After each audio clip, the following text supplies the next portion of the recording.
Rajdeep, on the one side you've got a 20% gap amongst those who are 60 plus, a 10% gap amongst those who are 60 plus in favor of the NDA, and a 13% negative gap amongst those who are between 18 and 25. Have you ever seen something like this? Rahul, for 15 years, as I tracked my friend Lalu Prasad Yadav, we were told MY, Mike Samikaran, Muslim Yadav. Now today we have to call it MYY.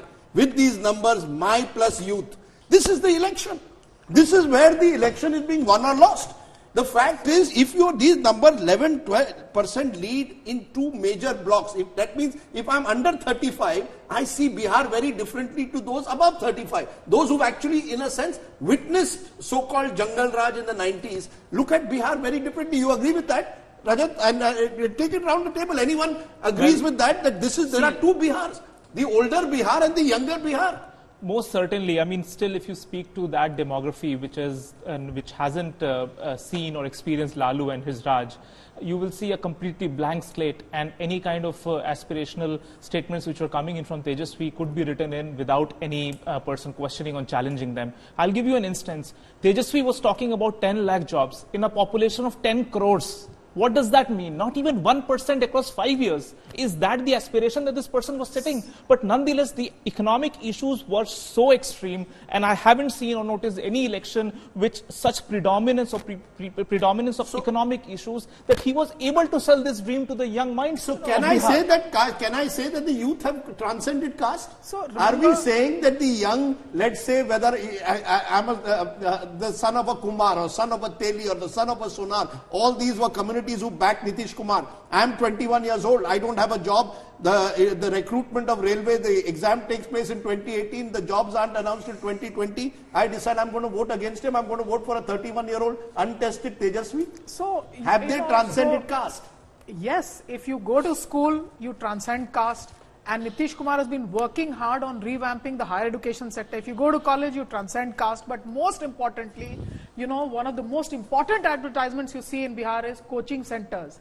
And remember, Kota was an icon of that. You could go anywhere in India to a coaching center and get to an aspirational mobility, social mobility ladder, which was casteless. Remember, always Bihar is that place where you shunned your caste titles.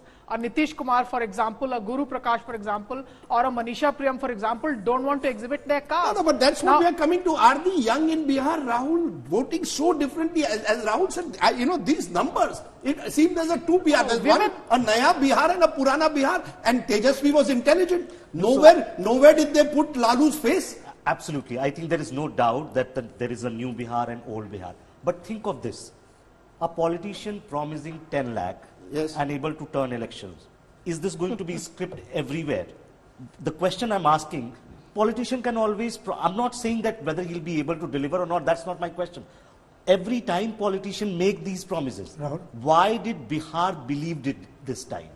That's the bigger question to think about. Is it just the economic distress, or was it rising expectation? But that 10 lakh promise is going to be very difficult, because as the BJP is that's saying, not the question, in which cabinet can you create 10 lakh jobs? No, but as he's saying that they're not willing to believe him and give why was he credible enough? I want to ask you this, Javed. You tracked Lalu.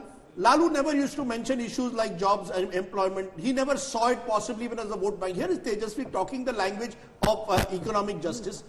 And the youth seem to be supporting him irrespective of caste. Yeah, because of the existential crisis that they face, because of the huge unemployment, this economic distress, fueled by COVID, fueled by this migration, fueled by the fact that there are no jobs around, all this, and he appears to have learned from his father, you know. So Jungle Raj does not matter to the youth? Yeah, because for the youth haven't experienced it. The youth are willing to give this youngster a chance. I present a contrary perspective. If it was just about jobs, BJP next day said we are going to give you 19 lakhs. No, because they spent, they were 15 years in power. They were 15 years in power and didn't deliver those jobs. One second. Javed is saying, Lalu, that is the question. Javed is saying that in every state the opposition will come and say that we will.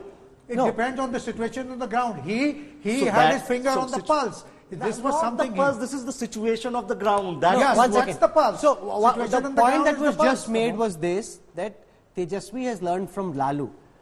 I present a contrary Yes, perspective, I'm saying which is No, that, let Rahul finish. which is that he's seen everything that Lalu Yadav did. He says, I will do none of this. Yes. In his hoardings where you had Lalu Yadav's image, there is no Lalu Yadav. The earlier images of the RJD, the hoardings that were put out in Patna and elsewhere were all green. Green, to a lot of people as they travel, reminds them of one community and one vote bank. His hoardings are white, they're different color. The green is only in the color of the lantern. It's not all over. Therefore, Tejashwi is not learning from Lalu. He's seen what Lalu did. He's He's learning seen those from his father's mistakes, mistakes. and he's saying, I will not repeat those mistakes. At least he's saying it. Now, whether he does it, doesn't do it, if he gets a chance, is a different matter. But that's the messaging.